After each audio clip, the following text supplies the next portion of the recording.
Hello, and welcome to North Country Matters, now in our 15th season.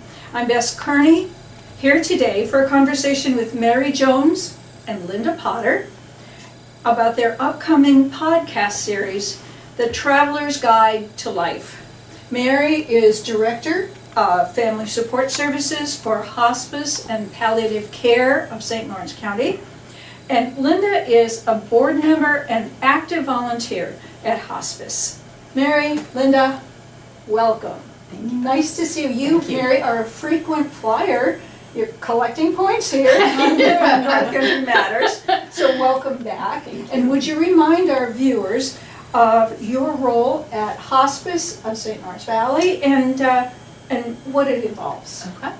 So I'm a 25-year veteran of hospice. I supervise the social workers, chaplains, volunteer manager, and bereavement coordinator. I'm involved with a tremendous amount of education out in the community. I also teach death and dying over at Potsdam State for the last 12 years. So a jack of all trades. It sounds very involved. Yeah. Wow. A little too involved, but yeah. Right. Oh, well, thank you. And Linda, you have an active history with hospice as well, an ongoing personal community outreach. And could you share what you do in support of the purposes of hospice? Well, sure. Like Mary, I wear a lot of hats in the community, and for 13 years I've been a retreat leader in the area, designing and leading retreats for organizations and individuals. It was all about conversations that matter and talking about living fulfilling lives, and that led me into doing death cafes. And that somehow led me into Mary Jones' path, which has been wonderful. And I've been on the board of hospice now for 3 years, and during that time I took the training, became a hospice volunteer also. So it's been kind of just convergence of a lot of paths, and this is the right place for me to be. Okay, and aside, do you need special qualifications to be a hospice volunteer? Oh, just a willingness to help people, period. Okay, and before we go any further, I think our viewers might want you to explain what a death cafe is. Okay. Okay. You can go to deathcafe.com to use the name, you have to register with them. And the 8th one that I've facilitated will be on November 14th, which is a Thursday, and I hold them over in Canton. A lot of Mary's Death and Dying students come from SUNY Potsdam, and they're just wonderful. And death cafes are just tables of people, and they get together, and I put some conversation prompts on the table. But usually people just go around and say, this is why I'm here. And you have to serve cake. Angel food and devil's food is my preference. But it's about having conversation, and there's just it's laughter and laughter, maybe the occasional tear, but people are there to talk about their experience and takes away the fear about it and leads us all to the conclusion it's all going to happen to us anyhow, so live a fulfilling life. Oh, thank you. Very good. So you're both here to preview your upcoming podcast series, The Traveler's Guide to Life. I'm intrigued by the title. Could you tell me what it means and what prompted you to launch the series and who's your audience? Go ahead, Mary. So I think what prompted us is that we need to have these conversations about death and dying, and people are very uncomfortable with that. I found a quote this weekend that I was pretty excited about, and it says, "We cannot force someone to hear the message they are not ready to hear, but never underestimate the power of planting a seed." And I think what we're looking at is the podcast is to plant some seeds. We're all travelers, whether we're traveling alone or with family and friends, but we're all travelers. And where we kind of get stuck is that we don't think about the end of the road. And when it starts coming up and we start seeing all the signs, we start freaking out a little bit. And what we would like to do with the podcast is just, here's the sign that may pop up, and here's what you can do. Here's how you can pull over and get some assistance with that. You already have some of your tools already in your car that you could use, but just really using that travel metaphor to really educate people about end of life. And I would say for the podcast, some of the outreach programs that we're doing at Hospice have been great about getting people to come to Hospice of St. Lawrence Valley, but we realized that we had to go and meet people where they were too, that not everyone has the ability to come to us for a day program or an evening program. So a podcast is just a quick, 15, 20-minute bite that they can take with them, listen to in the car as they're walking their dog. And along with the ideas about talking about, what hospice does and the services and about death and dying and those important conversations, it's about the tools to live a fulfilling life, Right. acceptance and gratitude and celebration, and how to make sure that we're living lives aligned with the values that we have. So when we get to the end, we can say, wow, that was a great ride. Right. Yeah. Absolutely. And so you're really helping people to start the conversation. Mm-hmm. Yeah. Well, as you well know, Mary, people don't want to. No, they don't have no. the words or. And what we find at hospice is that afterwards, after they've had our services, what we see in the comments is, we wished we had had this conversation earlier. We wished we had talked long before they got sick about what it is that people wanted. We wished we had had those advanced directives. We wish we understood all of what was meant by that. And that's what I think the podcast is going to capture. And I like the whole idea of, 15, 20 minutes, you can listen to that as you're driving to work. I think it's more palpable and it's not overwhelming. Yeah. Because this is a scary topic. People do not want to talk about this until they sit down with me. And it's, and we talk about it all the time. Right, and I think what people find, like you said, once they start talking about it, they realize it's okay to talk about it, and more than okay, it's important, and it can expand and can just change so many things in their relationships and how they choose to live, and Right. it's affirming. And I think that the Death Cafe is what I've learned, because I think I've been to all 8 I of think them. so. I think it's my most favorite thing to do, and people look at me like, oh my God. And even the students, when I told them on Thursday, their eyes got really big. Well, what's a Death Cafe? I said, it's the coolest thing you're ever gonna do. But the people that are there, when my students come in, are really surprised that younger people are coming there. But what I consistently hear from the people from the community is, finally, a place that we can talk about this. And then when they talk to the students who have learned a lot about it, wow, this is great. How do you know all this? Well, because I've been studying it. It makes a huge difference. The Death Cafe is really a cool thing to do.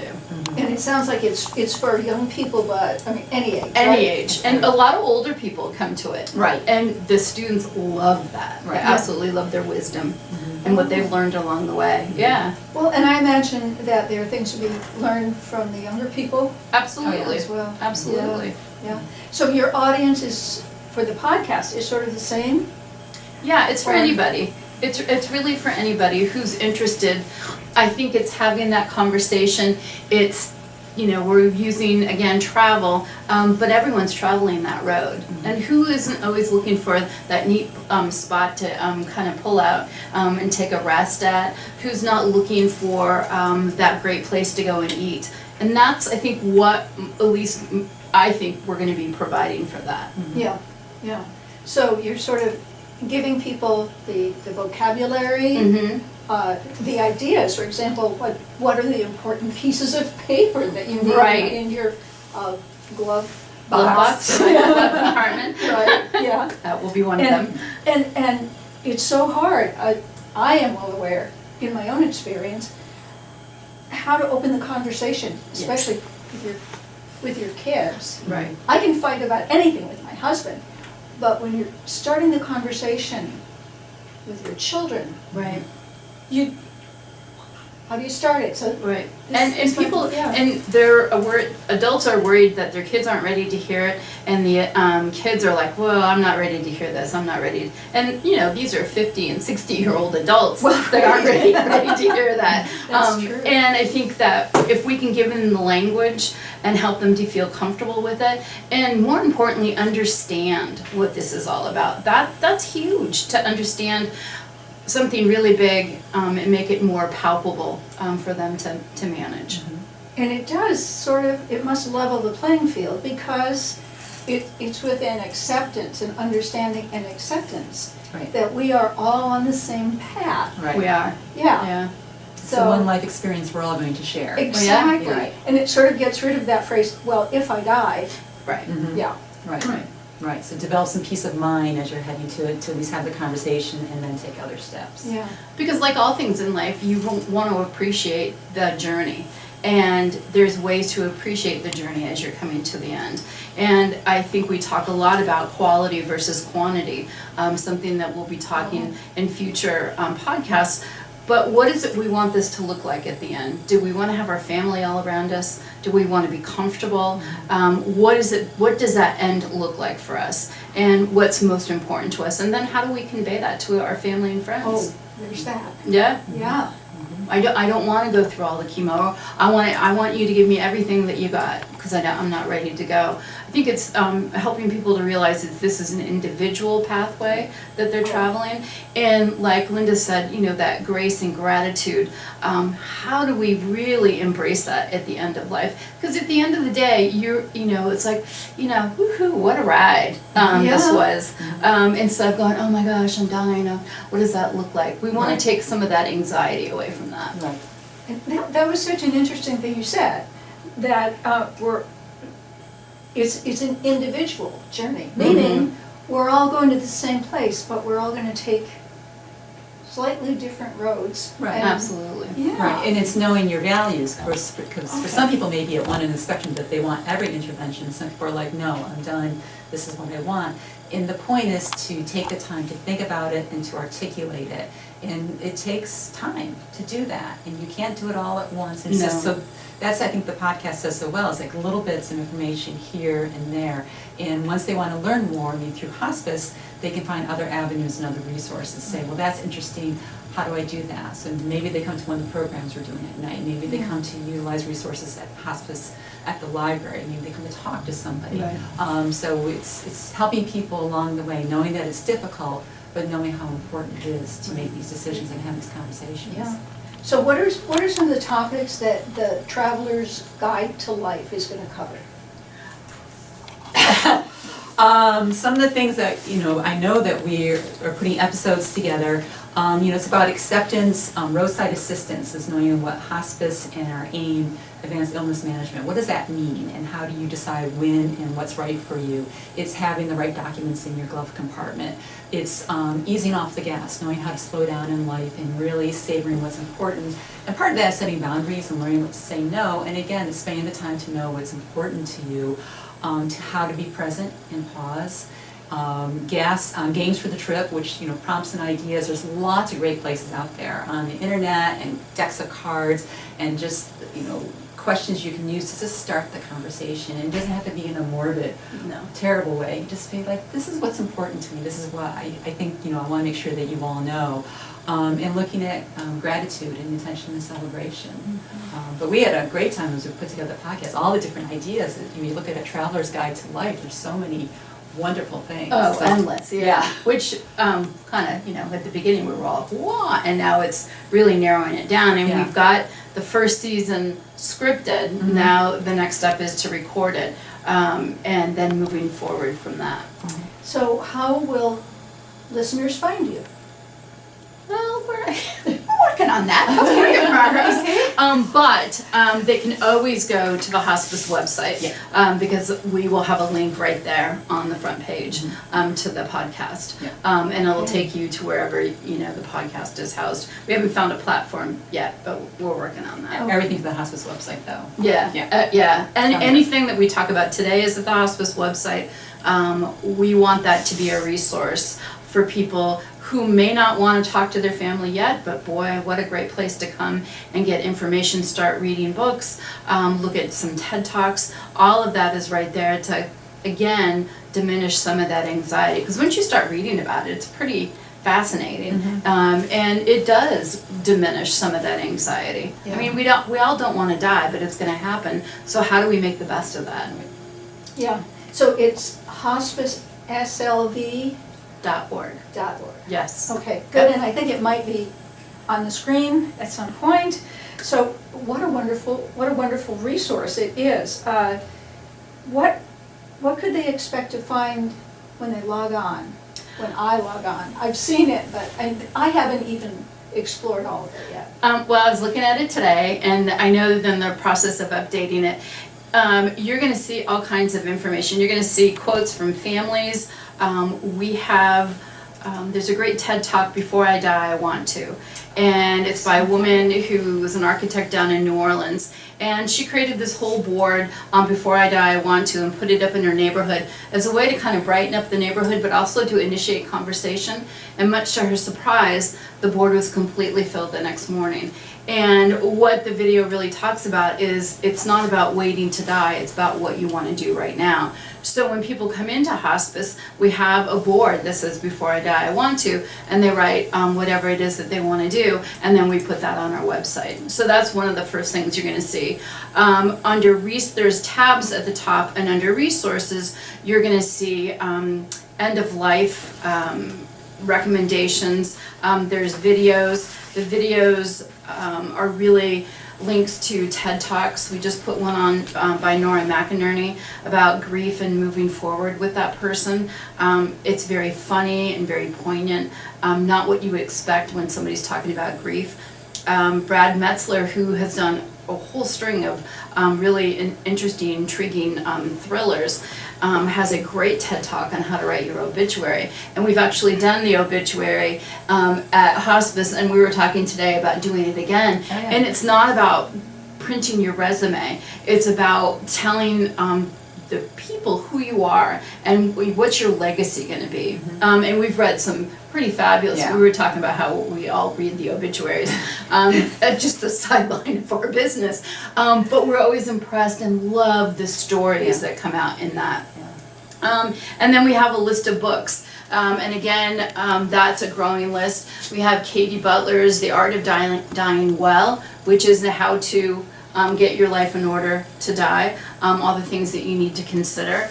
The best one, all these are the best ones, I love books, is The Beginner's Guide to the End, Practical Advice for Living and Facing Death by B.J. Miller, who has a TED Talk also under the videos. And it's a really practical how to get your affairs in order and moving forward, and what you need to know and what you don't need to worry about, which I really love about that.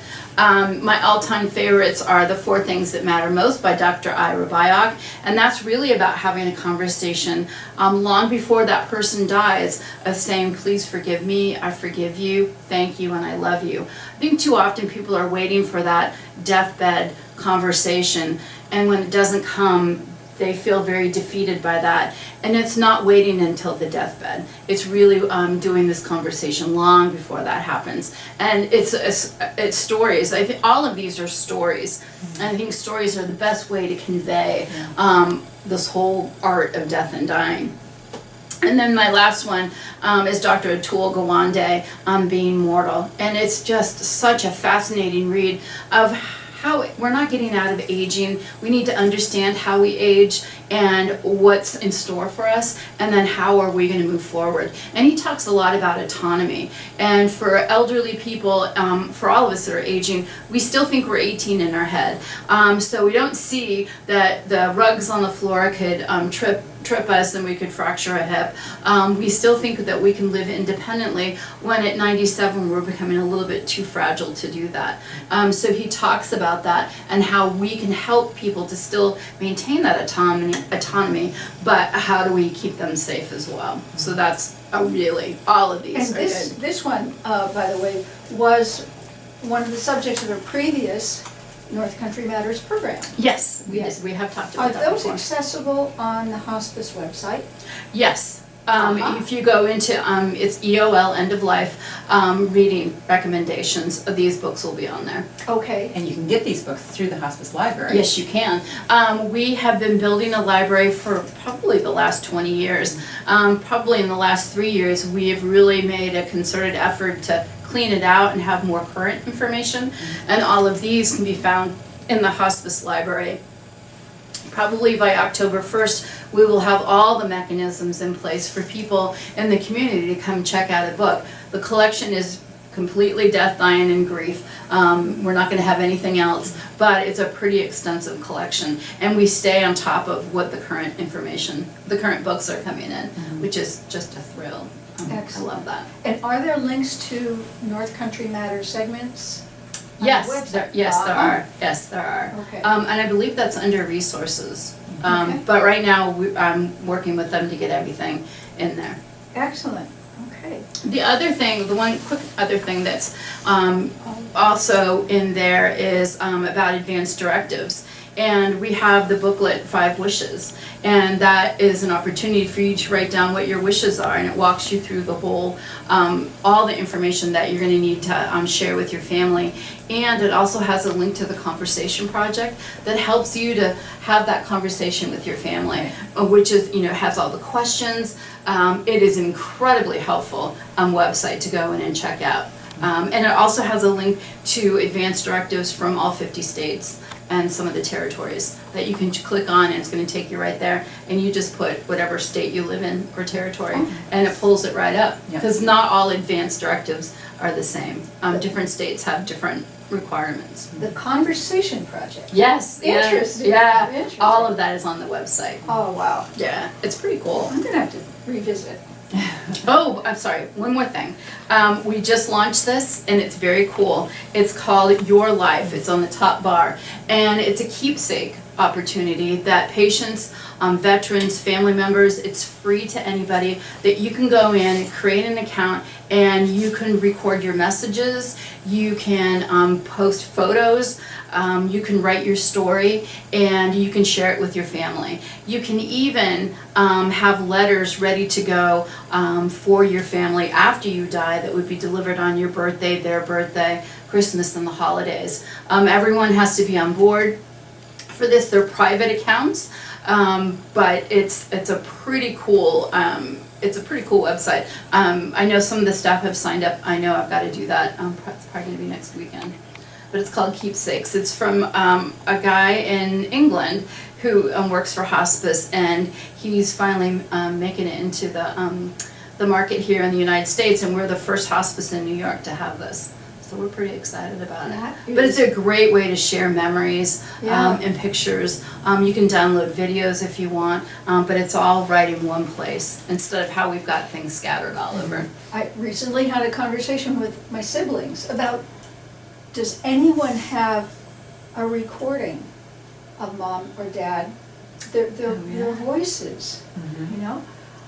Well, I'm sure it's somewhere in the home movies, but still, what a wonderful legacy. Wow.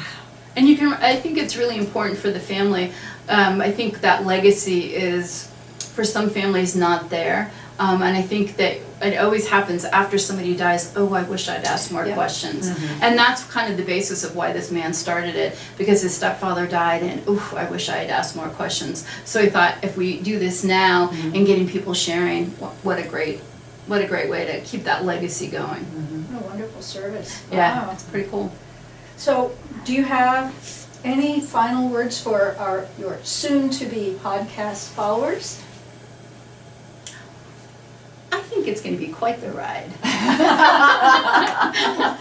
That's what I would say. Buckle your seatbelts. Yeah. Oh my gosh. I think it's going to be fun. Yes, oh, it's going to be a lot of fun. Yeah, it is. It's going to be very genuine, and I think that that's very important to people. I think it's going to be fun. After you've listened to a lot of podcasts, you know what you want and what you don't want, and that's what we've determined that. So we want it to be fun, and How could it not be with the two of you? I'm serious. So Linda, for you, in addition to the upcoming Travelers series, what other outreach programs can you give us details about that would be of interest to our viewers? Sure. We started this past year doing lunch and learns, and those are on the third Thursday of the month. And after taking a break for the summer, we're coming back, and we're going to September 19th is Mindfulness for Fidgety Skeptics with Liz Scarlett. And these are on the third Thursday, like I said, they're 11:30 to 1, and people come and we serve them a lovely lunch first. And then it's a presentation, but it's also a conversation back and forth. So in October, we're going to do Finding Meaning at Midlife and Beyond, and Mary's going to facilitate that one for us. And on November 21st, we're doing Death Across the Cultures, and look at ways death is handled in different ways across the world. We tend to be very nervous and hands-off here in the United States. Other cultures really embrace the legacy of the person and the passage from life into death, and it's just different ways, and it's enlightening to do that. And also, this October, as we did last October, we're going to do a series of evening workshops, because not everyone can make a noontime, daytime workshop.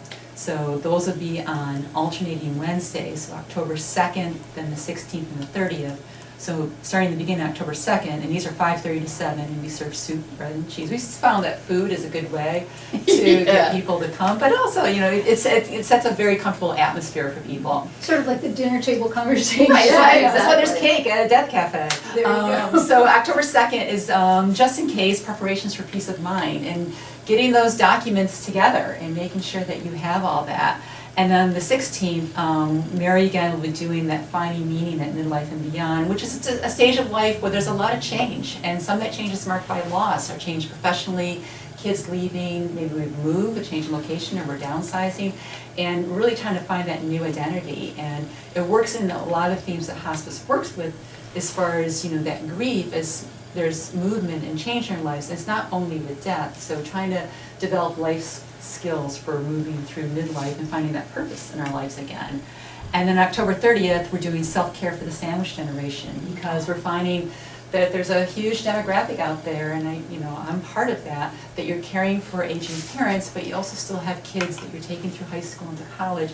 And there's a really unique stress that's there, and acknowledging that and how you can care for yourselves as you're balancing all those things. So the outreach programs have been really well received. Well received. And it's just people, again, once we offered it, they said yes, and they're engaged and they want to have the conversation. So we're always looking for new ways to make that connection. And I think what people are always surprised about whenever they come to hospice and come to a program is that there's a lot of laughter.